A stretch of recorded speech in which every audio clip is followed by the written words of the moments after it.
అందరికీ నా నమస్కారాలండి. ఇప్పుడు మీరు చూస్తున్నది 6th క్లాస్‌కి సంబంధించి ఏదైతే న్యూ టెక్స్ట్ బుక్ ఉందో స్ప్రింగ్ బ్లూ అందులో ఉన్నటువంటి ప్రతి పాఠ్యాంశం ఉన్నటువంటి ప్లేలిస్ట్‌ని అయితే మీరైతే చూస్తున్నారు. అండ్ టోటల్ అన్ని పాఠ్యాంశాలు కూడా ఇక్కడ మీకైతే పొందుపరచబడి ఉన్నాయి. అట్లానే రెడీనెస్‌కి సంబంధించినటువంటి ఏవైతే ఉన్నాయో అవన్నీ కూడా ఇక్కడ మీకు అందుబాటులో ఉన్నాయి.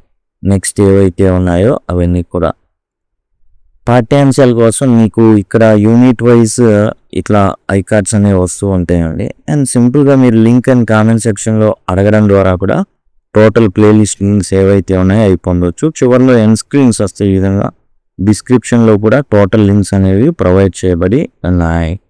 ఇప్పుడు మనం డే 15 రెడీనెస్కి సంబంధించి క్లాస్ 6 డే 15 ఫెస్టివల్స్కి సంబంధించి మనం డే 15 అండ్ డే 16 ఉన్నాయి. ఇప్పుడు డే 15 వచ్చేసి పేజ్ నెంబర్ 102లో అయితే మీకు అవైలబుల్గా ఉంటుంది. ఇవి అదండి డే 15 ఫెస్టివల్స్ అంటే పండగలు అని అర్థం. దీంట్లో ఏంటంటే students will be able to understand the vocabulary related to festivals. పండగలకి సంబంధించినటువంటి పద సంపద ఏదైతే ఉందో దాన్ని వారు అర్థం చేసుకోగలరు.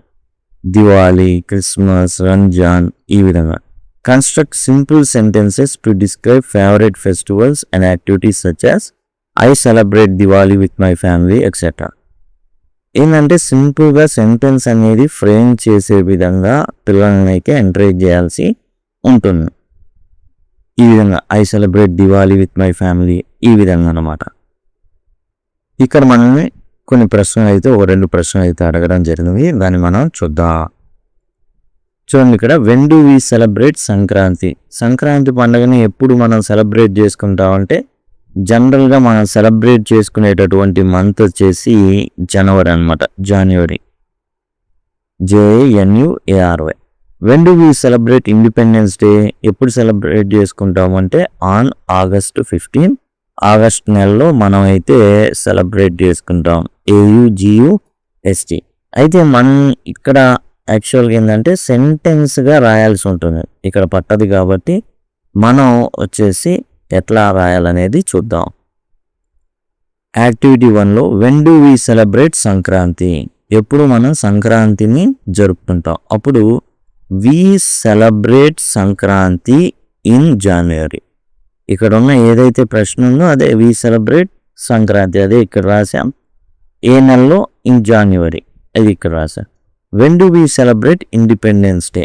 ఎప్పుడు మన స్వాతంత్ర దినోత్సవాన్ని జరుపుకుంటాం. వి సెలబ్రేట్ ఇక్కడ నుంచి ఇక్కడ దాకా వి సెలబ్రేట్ ఇండిపెండెన్స్ డే, అదే ఇక్కడ రాసాం. అండ్ సింపుల్గా ఇన్ ఆగస్ట్ 15 మనం జరుపుకుంటాం. ఆగస్ట్ నెలలో స్వాతంత్ర దినోత్సవం జరుపుకుంటాం కాబట్టి ఇక్కడ మనం అయితే రాయడం జరిగింది. This is activity 1. నోట్స్లో వీటిని రాసుకుంటే చక్కగా ఏ డే అనేది మనకి ఈజీగా ఉంటుంది రిఫర్ చేసుకోవడానికి. తర్వాత సెకండ్ యాక్టివిటీ చూద్దాం.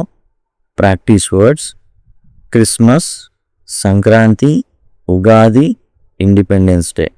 ఆ తర్వాత Muharram, Children's Day, Bakrid, Republic Day, Vinayaka Chavithi, Ramzan, Dasara, Deepavali. ఇవి ఏంటంటే ఫెస్టివల్ రిలేటెడ్ వర్డ్స్ అన్నమాట ఇది. కాబట్టి వీటిని ఏంటంటే మనం స్పెల్లింగ్స్తో సహా నేర్చుకోవాల్సిన అవసరం అయితే ఉంది. ఆ తర్వాత మనకు వచ్చేసి యాక్టివిటీ 3 వచ్చేసి సబ్స్టిట్యూషన్ టేబుల్ ఉంది. ఆ సబ్స్టిట్యూషన్ టేబుల్ అనేది ఎలా రాయాలో మనం చూద్దాం.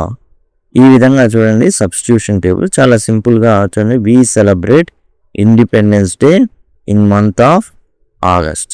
ఆ తర్వాత we celebrate Children's Day in the month of November 14 మనం జరుపుకుంటాం. We celebrate Teachers' Day in the month of September 5 జరుపుకుంటాం. We celebrate Sankranti in the month of January. ఆ తర్వాత we celebrate Christmas in the month of December. We celebrate Republic Day in the month of ఇప్పుడు January అన్నమాట. కాబట్టి ఆ విధంగా మనం అయితే రాయాల్సి ఉంటుంది. అదండి ఈ విధంగా మనం we celebrate Independence Day in month of August. We celebrate Children's Day in the month of November. We celebrate Teachers' Day in month of September. Children's Day ఏమో నవంబర్లో, టీచర్స్ డే ఏమో సెప్టెంబర్.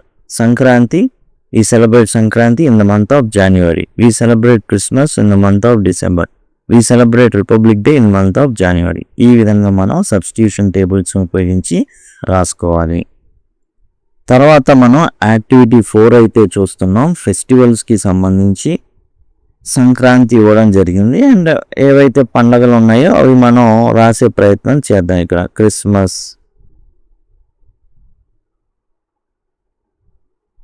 ఆ తర్వాత మనం చూసుకున్నట్లయితే దివాళీ, నెక్స్ట్ దివాళీ అంటే దీపావళి అని అర్థం. నెక్స్ట్ వచ్చేసి రంజాన్, ఆ తర్వాత మనం చూసుకున్నట్లయితే దసరా. ఇట్లా ఏవైతే ఫెస్టివల్స్ ఉన్నాయో వాటిని ఏవైనా రాయొచ్చు. దసరా, ఉగాది, ఈ విధంగా మనకు ఏవైతే పండుగలు ఉన్నాయో వాటిని ఈ విధంగా రాయాల్సి ఉంటుంది మైండ్ మ్యాపింగ్లో. ఇక్కడ మనం ఇండిపెండెన్స్ డే రాద్దాం. ఇండిపెండెన్స్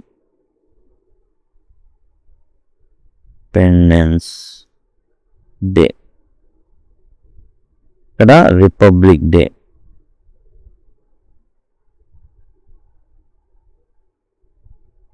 ఈ విధంగా మనం ఫెస్టివల్స్ అయితే రాసాం. ఇప్పుడు మనం ఫెస్టివల్సే డే 16లో భాగంగా 103 and 104 పేజెస్లో మనం అయితే మిగతా ఏవైతే యాక్టివిటీస్ ఉన్నాయో మనం అయితే గమనించవచ్చు. పేజ్ నెంబర్ 103, 104లో అండ్ మిగతా యాక్టివిటీస్ అనేది చూద్దాం. ఇందులో యాక్టివిటీ వచ్చేసి మనం ఏంటంటే జతపరచడం, ఈ ఏవైతే ఉన్నాయో వేటికి సంబంధించినవి. ఇప్పుడు మనం సులభంగా గుర్తించుకునే కొన్ని ఉంటాయి, ఈజీగా మనం వాటిని చేద్దాం. ఇక్కడ మనం చూసినట్లయితే ఒక కుండ, పాలు పొంగుతున్నట్టు కానీ లేకపోతే ఏదైనా పిండి వంటకాలు చేస్తున్నట్టు కానీ ఉన్నటువంటిది.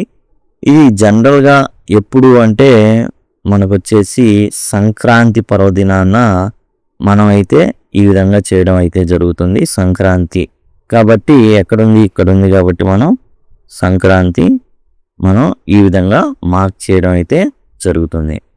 తర్వాత చూసినట్లయితే క్రిస్మస్ ట్రీ అనేది ఉంది. దాన్ని బట్టి మనకు అది క్రిస్మస్కి సంబంధించింది అనేటటువంటి విషయం అనేది అర్థమవుతుంది.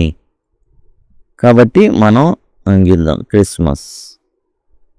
ఆ తర్వాత ఇక్కడ చూడండి ఆలింగనం చేసుకుంటున్నారు. ఎందుకు అంటే ఎటువంటి మనస్పర్ధలు ఉన్నా సరే అన్నీ మర్చిపోయి ఆ రోజు నుంచి స్నేహభావంతో ఉండాలని చెప్పేటటువంటి రంజాన్ పండగ అన్నమాట. మనం దాన్ని గుర్తిద్దాం, రంజాన్. ఆ తర్వాత నెక్స్ట్ వచ్చేసి అందరూ కూడా రంగులతో ఆడుకుంటున్నారు కాబట్టి అది ఏమై ఉంటుంది, ఇట్స్ ఎ హోలీ అనేటటువంటి పండగ అన్నమాట. ఆ తర్వాత దీపాలు ఉన్నాయి. దీపాలు ఉన్నటువంటి పండగ ఏంటి, దీపాలు ఎక్కువగా వెలిగించే పండగ ఏంటంటే దివాళీ. కాబట్టి అది మనం గుర్తిద్దాం, దీపావళి.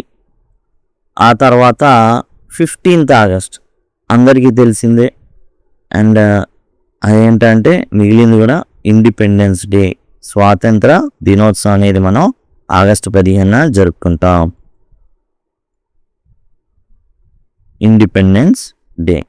ఈ విధంగా మనం మ్యాచింగ్ అయితే చేయడం అయితే జరిగింది. అండ్ నెక్స్ట్ వచ్చేసి మనం గమనిస్తే ఇక్కడ సేమ్ సబ్స్టిట్యూషన్ టేబుల్ ఇందాక మనం చేసాం. ఏవైతే మనం 5 సెంటెన్సెస్ అనేది సులభంగా ఇందాక మనం ఏదైతే చూసామో దాన్ని బట్టి రాసుకుంటే సరిపోతుంది. దీనికి కూడా అదిగోండి ఈ విధంగా మనం అయితే సెంటెన్సెస్ అనేది ఫ్రేమ్ చేయాల్సి ఉంటుంది. Circle the odd one. Odd one అంటే డిఫరెంట్ అనమాట. డిఫరెంట్గా ఉన్నదాన్ని సర్కిల్ గీయమన్నారు. ఇక్కడ మనం చూసుకున్నట్లయితే క్రిస్మస్, ఈస్టర్ ఈ రెండు కూడా క్రైస్తవులు జరుపుకునేటటువంటి పండుగలు. వినాయక చవితి ఏదైతే ఉందో అది హిందువులు జరుపుకునేటటువంటి పండుగ కాబట్టి ఇది వ్యత్యాసమైనది, డిఫరెంట్ వన్ అన్నమాట. అదే ఆడ్ వన్ అంటారు దీన్ని. నెక్స్ట్ వచ్చేసి Sankranti, Children's Day, Teachers' Day. Children's Day, Teachers' Day అనేవి జనరల్గా నేషనల్ వైడ్ జరుపుకునేటటువంటి ఫెస్టివల్స్. ఇవి నేషనల్ ఫెస్టివల్స్ అంటారు. వీటిని ఏంటంటే సంక్రాంతి అనేది హిందువులు జరుపుకునేటటువంటి పండగ అన్నమాట. కాబట్టి మొత్తానికి సంబంధించింది కాబట్టి చిల్డ్రన్స్ డే, టీచర్స్ డే అనేది అది ఒక్కోకి చెందింది. సంక్రాంతి అనేది డిఫరెంట్ అనమాట, డిఫరెంట్గా ఉంది కాబట్టి దాన్ని మనం సర్కిల్ అయితే చేయడం జరిగింది. ఆ తర్వాత చూసినట్లయితే రంజాన్, ఉగాది, బక్రీద్. రంజాన్ కానివ్వండి, బక్రీద్ కానివ్వండి, ఇవి ముస్లింలు జరుపుకునేటటువంటి పండగలు. ఇక్కడ కొత్తగా ఇచ్చినటువంటి మార్పు ఏంటంటే రంజాన్, ఉగాది, మదర్స్ డే. ఇక్కడ రంజాన్ కావచ్చు, ఉగాది కావచ్చు, ఇవి రిలీజియన్కి సంబంధించింది. మదర్స్ డే అట్లా కాదు, ప్రతి ఒక్కరికి సంబంధించింది. కాబట్టి మదర్స్ డే అనేది మనం అయితే ఇది ఆడ్ వన్ అనమాట. తర్వాత Dasara, independence day, republic day, ఇవి నేషనల్ ఫెస్టివల్స్. ఇండిపెండెన్స్ డే కానివ్వండి, రిపబ్లిక్ కానివ్వండి, నేషనల్ ఫెస్టివల్స్. అండ్ దసరా అనేది ఇక్కడ డిఫరెంట్ అనమాట. So this is the odd one, అందుకని మనం రౌండ్ చుట్టడం అయితే జరుగుతుంది. తర్వాత దీపావళి, దసరా, మొహరం. ఇందులో మనం చూసుకున్నట్లయితే దివాళీ కానివ్వండి, దసరా కానివ్వండి హిందువులు జరుపుకునేటటువంటి పండగలు. మొహరం వచ్చేసి ముస్లింలు జరుపుకునేటటువంటి పండగ. కాబట్టి మొహరం అనేది ఆడ్ వన్.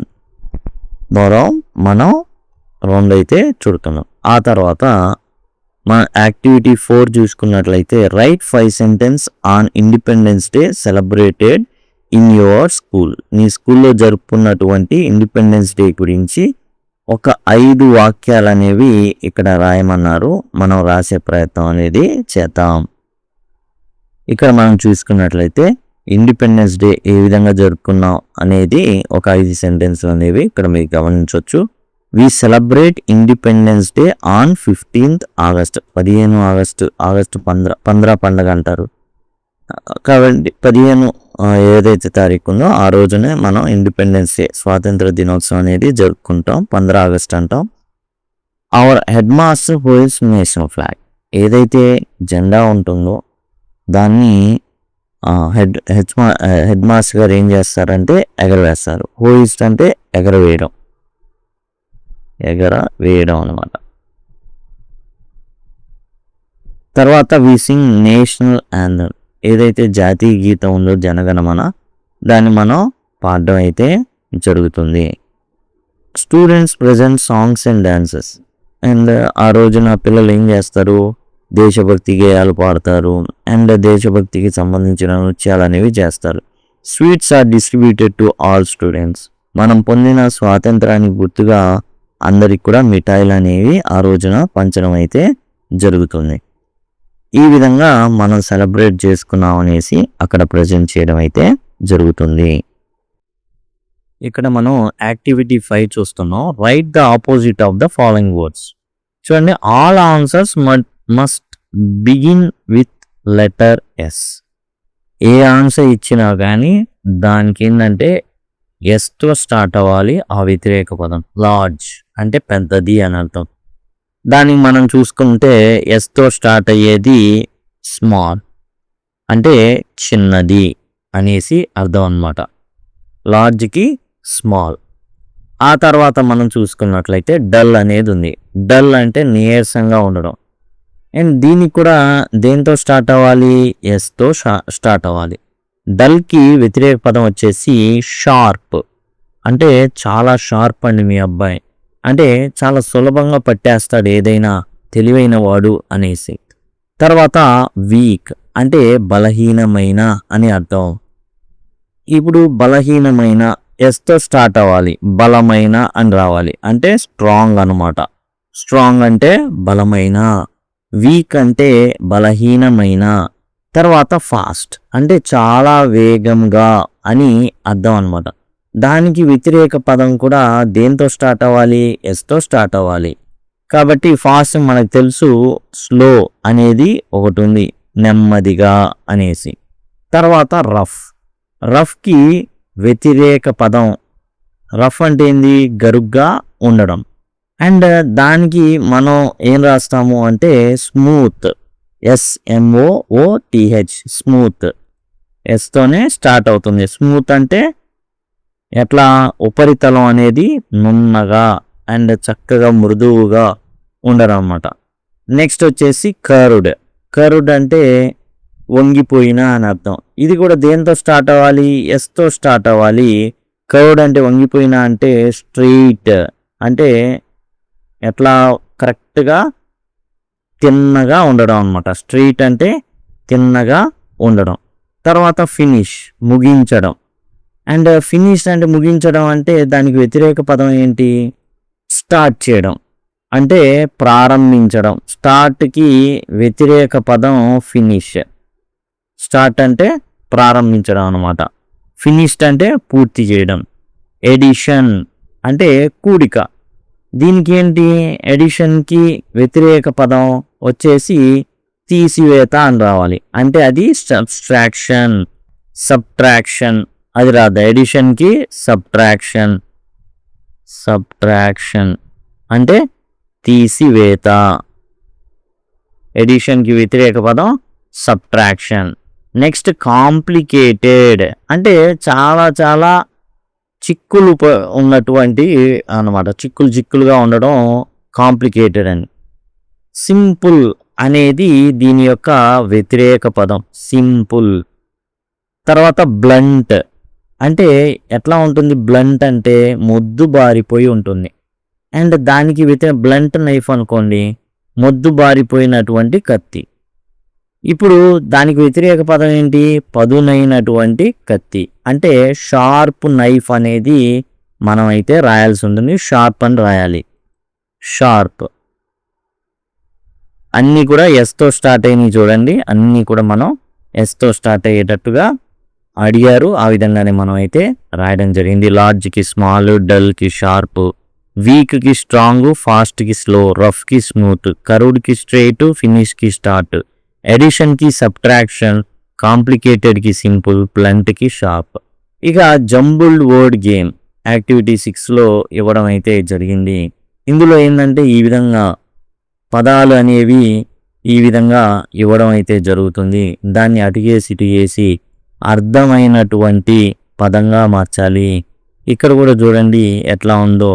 దీన్ని కూడా మనం ఒక అర్థవంతమైన పదంగా మారుస్తాం. అట్లా ఒక మిక్స్డ్ లెటర్స్ ఉంటాయి, వాటిని కరెక్ట్ చేసి రాయాల్సి ఉంటుంది. ఎవరైనా జంబుల్ వర్డ్ గేమ్ గనక ట్రై చేయాలి అనుకుంటే ఈ 10 ఏవైతే ఉన్నాయో అవి రాసుకొని ట్రై చేయొచ్చు. ఇది 7th క్లాస్లో Day 1లో జంబుల్ వర్డ్స్ అయితే ఉన్నాయి. వీటికి సంబంధించి ఆన్సర్స్ కూడా సింపుల్గా Day 1 Class 7 అని కనుక మనం సెట్ చేసినట్లయితే Day 1 Class 7 రెడీనెస్ అని మీరు కనుక యూట్యూబ్లో సెర్చ్ చేస్తే PCV ఇంగ్లీష్ సంబంధించిన దాంట్లో Day 1 jumble words 7th class అని ఉంటుంది. వాటి ద్వారా ఆన్సర్స్ అయితే మీరు పొందొచ్చు. ఈ 10 కూడా మీరు చక్కగా ట్రై చేయాలంటే ఈ జంబుల్ వర్డ్ గేమ్లో మీరైతే ట్రై చేయొచ్చు. ఐ కార్డ్స్ అనేవి మీకు ఇక్కడ నుంచి వస్తూ ఉంటాయండి. ఈ ఐ కార్డ్స్ ద్వారా మీరు ఏంటంటే టోటల్ 6th క్లాస్కి సంబంధించినటువంటి అన్ని పాఠ్యాంశాలు మీకు యూనిట్ వైజ్ ఐ కార్డ్స్ వస్తుంటాయి. అలా కాకుండా చివరిలో మీకు ఈ విధంగా ఎన్ స్క్రీన్స్ అనేవి రావడం జరుగుతుంది. వాటి ద్వారా యాక్సెస్ చేయొచ్చు. ఈ వీడియో టైటిల్ ఉంటుంది కదా, దాన్ని క్లిక్ చేస్తే డిస్క్రిప్షన్ అనేది ఓపెన్ అవుతుంది. దాని ద్వారా ప్లేలిస్ట్లు అనేవి మీరైతే పొందొచ్చు. లేదా లింక్ అని కామెంట్ సెక్షన్లో అడిగినట్లయితే ఖచ్చితంగా మేము మీకు ప్లేలిస్ట్ లింక్స్ అనేవి ప్రొవైడ్ చేయడం జరుగుతుంది. Thanks a lot.